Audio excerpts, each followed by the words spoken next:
Hello and welcome back to my channel. Today we are going to discuss about Gajar Halwa, a short story by Gita Hariharan. Gita Hariharan द्वारा रचित एक short story है गाजर हलवा. आइए जानते हैं गीता हरिहरन के बारे में. Gita Hariharan grew up in Bombay and in Manila. वो बॉम्बे में और मनीला में बड़ी हुई थी. Later she went to United States where she worked in public television. जहाँ पर वो पब्लिक टेलीविजन में काम करती थी. तो आपको बता दें Geeta Hariharan basically a journalist. वो एक जर्नलिस्ट है. उनके कुछ notable works the thousand faces of night. The thousand faces of night won the prestigious Commonwealth Writers Prize for 1993. 1993 के जो कॉमनवेल्थ प्राइज है इस नॉवेल ने जीता था. The art of dying and other stories published in 1993. The ghost of Ashu master 1994 published हुआ था 1994 में. Where dreams travel published in 1999 में पब्लिश्ड हुआ था. तो आज हमारा जो स्टोरी है गाजर हलवा, तो देखते हैं उनके कुछ कैरेक्टर्स. पेरुमई जो प्रोटैगनिस्ट है एक छोटी सी बच्ची है और पूरी कहानी उसके हर्ड लेबरशिप के बारे में है. हर मदर जो बहुत ही हर्ड लेबर करती है. कहानी में उनका कोई नाम तो नहीं दिया गया है. She is unnamed in this story but a brief account given to us. कितना ज़्यादा काम करती है, कितना ज़्यादा हार्ड लेबर करती है. नेक्स्ट हर फादर पेरुमई का पिता वो एक ड्रंकन लेजी मैन. बहुत ही नशा करता है. पूरा का पूरा दिन नशे में रहता है. कुछ काम नहीं करता और पेरुमई की माँ से झगड़ा करता रहता है. Next Selvan her younger brother. Selvan Perumai का छोटा भाई. Next Thai her younger sister. तो थाई और जो शेलवन है पेरुमई की माँ काम जाने के बाद इन दोनों का ख्याल रखती है Perumai. Chellamma a very important character in this story. Chellamma ही वो लेडी है जो पेरुमई को दिल्ली लाके काम में लगा देती है.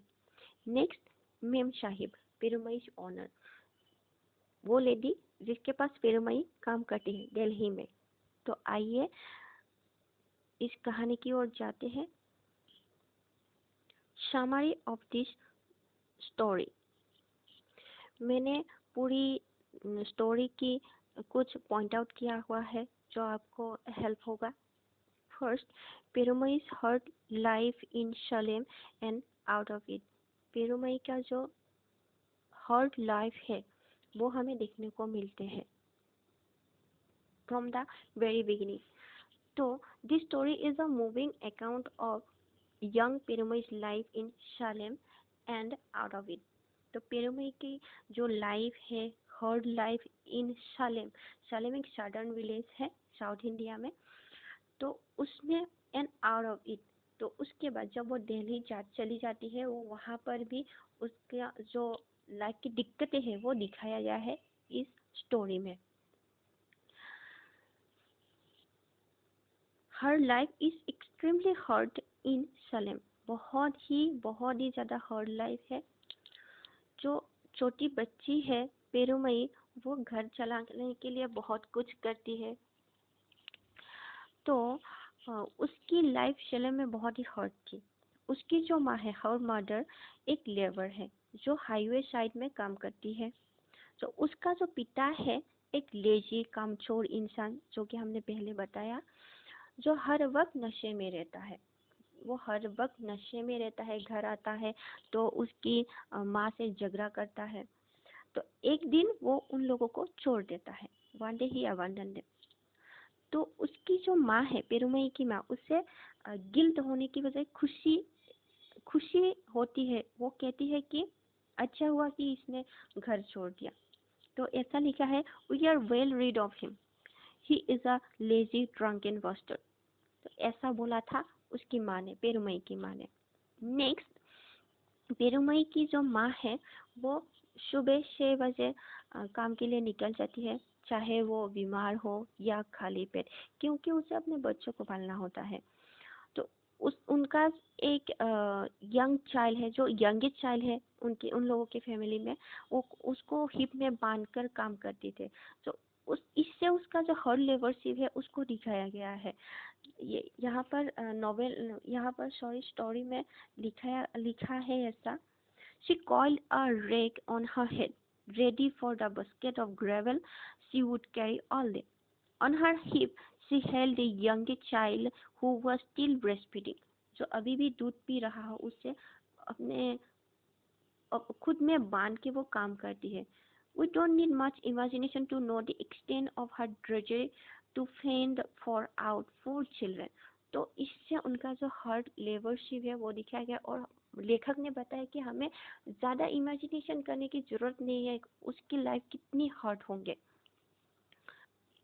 माँ के काम पर जाने के बाद पेरुमई अपने भाई शेल्वेन को तैयार करती है। She feed him, oil and comb his hair and wave at him from the door of their hut. वो स्कूल भेजती है, खुद स्कूल नहीं जाती है। एक इतनी कच्ची उम्र में जब उसे स्कूल जाना चाहिए, अपने दोस्तों के साथ खेलना चाहिए, तो फिर मैं अपना घर संभाल रही है। वो जेलविन को स्कूल भेजती है एंड लेटर सी घर में रहती है थाई के साथ, जो उसकी यंगर सिस्टर है।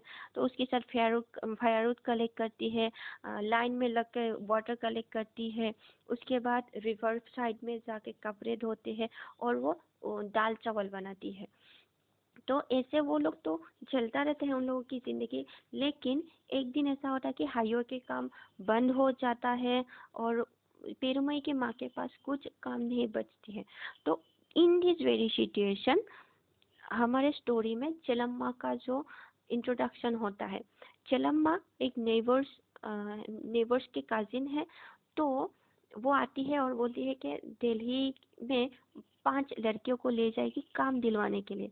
तो पेरुमई की माँ के पास कुछ और चारा नहीं बचती है, तो वो पेरुमई को उसके साथ भेज देती है दिल्ली काम करने के लिए। पूरी जर्नी में Perumai stuck to Chellamma like a leech. पूरी की पूरी जर्नी में पेरुमई उसको उस चलम्मा के पास बैठी रहती है, किसी की तरफ नहीं देखती है। Next, Chellamma has no difficulty finding a job for Perumai for 200 rupees a month. Cooking, cleaning, washing, looking after the Baba. तो पेरुमई को एक जॉब मिल जाता है पर मंथ 200 रुपीज में। तो चेलम्मा को इतनी दिक्कत नहीं होती है जॉब ढूंढने में, जो जबकि वो वहीं पर काम करती है।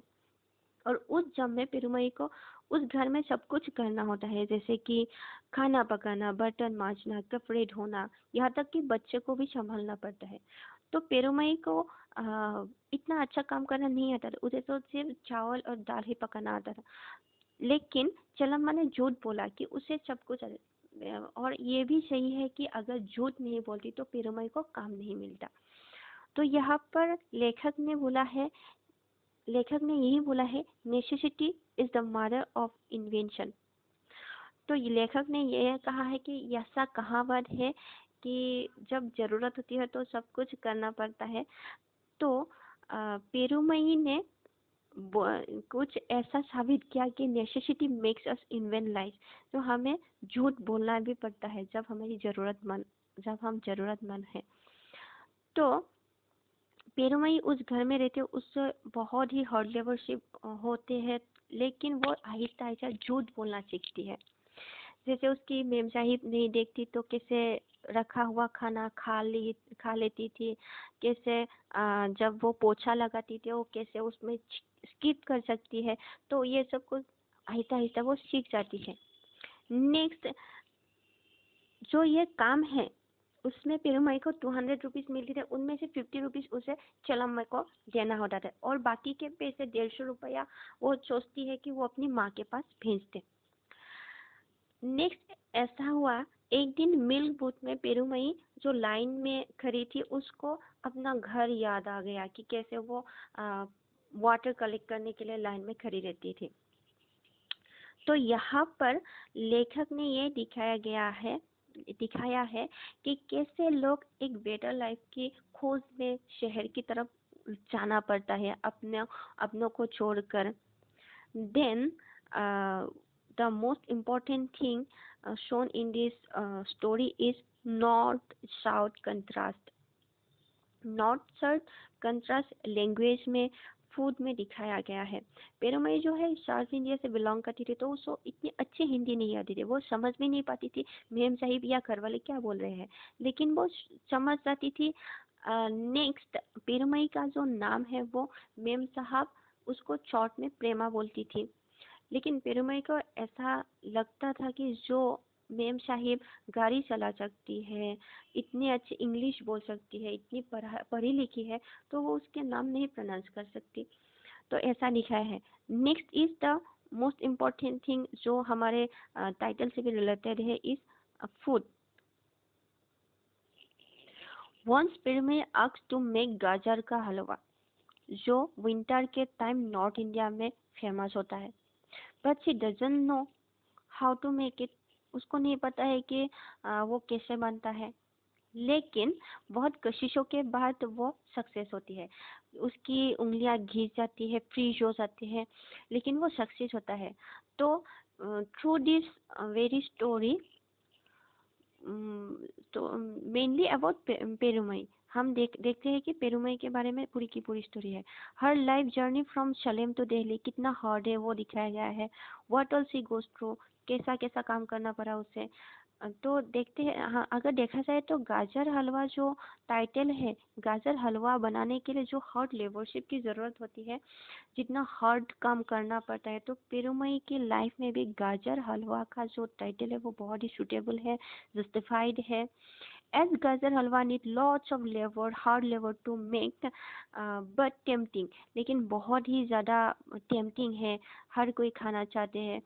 तो जो हार्ड लाइफ है इन विलेज, और जो बहुत ही सुटेबल लाइफ है इन सिटीज़, तो सिटी लाइफ लोगों को टेम्प करते हैं, लोगों को आकर्षित करते हैं, अट्रैक्ट करते हैं अपनी तरफ।